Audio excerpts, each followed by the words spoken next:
आप जानते हैं, एक ऐसा समय भी था जब पूरी धरती डर से कांप रही थी, जहां हर तरफ अत्याचार था, जहां कोई भी सुरक्षित नहीं था।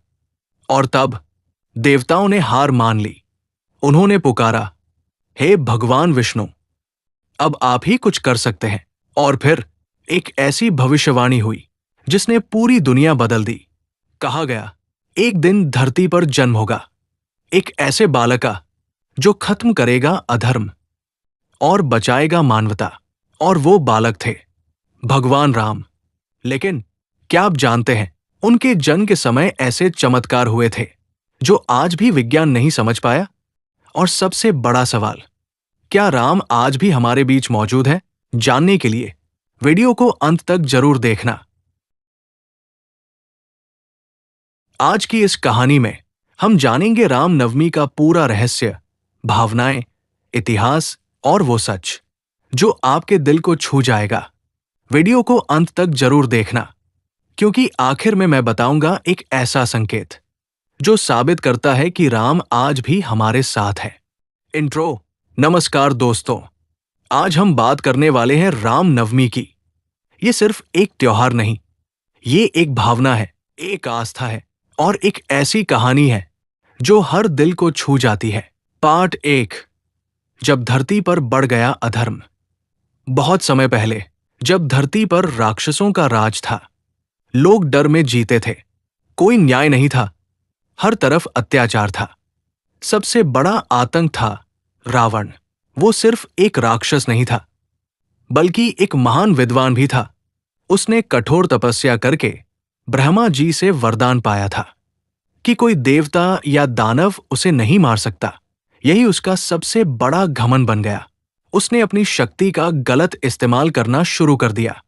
ऋषियों के यज्ञ भंग करता, लोगों को परेशान करता। धरती अब से नहीं पा रही थी। पार्ट 2, देवताओं की पुकार। तब सभी देवता एक साथ गए भगवान विष्णु के पास और बोले, हे प्रभु, अब आप ही हमारी रक्षा कर सकते हैं। भगवान विष्णु ने शांत स्वर में कहा, अब समय आ गया है, मैं स्वयं धरती पर जन्म लूंगा। लेकिन इस बार वो एक इंसान के रूप में आएंगे, क्योंकि रावण को इंसान ही मार सकता था। पार्ट 3, अयोध्या और राजा दशरथ की पीड़ा। अब कहानी पहुंचती है पवित्र नगरी अयोध्या, जहां राज करते थे राजा दशरथ। उनके पास सब कुछ था, पर एक कमी थी, संतान की। राजा दशरथ की 3 रानियां थी, कौशल्या, कैकेयी और सुमित्रा। लेकिन फिर भी कोई संतान नहीं थी। राजा रातों को सो नहीं पाते थे, उनका दिल खाली था। पार्ट 4, पुत्रेष्टि यज्ञ का चमत्कार। एक दिन राजा दशरथ ने अपने गुरु ऋषि वशिष्ठ से मदद मांगी। ऋषि ने कहा, राजन, आपको पुत्रेष्टि यज्ञ करना होगा। यज्ञ शुरू हुआ। पूरी अयोध्या में उत्सव जैसा माहौल था। तभी अग्निदेव प्रकट हुए। उन्होंने एक दिव्य खीर दी और कहा, इसे अपनी रानियों में बांट दीजिए। पार्ट 5, भगवान राम का दिव्य जन्म। समय बीता और फिर आई वो पवित्र घड़ी, चैत्र मास, शुक्ल पक्ष की नवमी तिथि, दोपहर का समय। और तभी जन्म हुआ भगवान राम का। पूरी अयोध्या झूम उठी, हर घर में दीप जले, हर तरफ खुशी थी। कौशल्या ने अपने पुत्र को देखा और उनकी आंखों में आंसू आ गए। उसी समय कैकेयी और सुमित्रा को भी पुत्र प्राप्त हुए, भरत, लक्ष्मण और शत्रुघ्न। पार्ट 6, बचपन की मासूमियत और महानता। राम बचपन से ही अलग थे। वो सिर्फ एक राजकुमार नहीं थे, वो दया, प्रेम और मर्यादा का प्रतीक थे।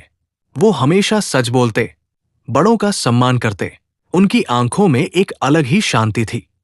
लक्ष्मण हमेशा उनके साथ रहते। दोनों भाइयों का प्रेम अद्भुत था। पार्ट 7, शिक्षा और गुरुकुल जीवन। राम और उनके भाई गुरुकुल गए। वहां उन्होंने शिक्षा प्राप्त की, धनुष चलाना सीखा, धर्म का ज्ञान सीखा। राम हर विद्या में श्रेष्ठ थे। पार्ट 8, राम नवमी का महत्व। दोस्तों, राम नवमी सिर्फ एक जन्मदिन नहीं है, ये हमें सिखाती है सत्य का साथ देना, अपने कर्तव्य निभाना, बड़ों का सम्मान करना राम जी को मर्यादा पुरुषोत्तम इसलिए कहा जाता है क्योंकि उन्होंने हर रिश्ते को पूरी ईमानदारी से निभाया। पाठ 9। आज के समय में रामनवमी। आज भी भारत में रामनवमी बड़े धूमधाम से मनाई जाती है। मंदिर सजते हैं, भजन होते हैं, रामायण का पाठ किया जाता है, लोग व्रत रखते हैं और भगवान राम से आशीर्वाद मांगते हैं। पाठ 10। सबसे बड़ा रहस्य। अब वो रहस्य कहा जाता है जब जब अधर्म बढ़ता है भगवान अवतार लेते हैं। इसका मतलब आज भी अगर हम सच्चाई के रास्ते पर चलें तो भगवान राम हमारे अंदर जीवित है। तो दोस्तों, ये थी रामनवमी की पूरी कहानी।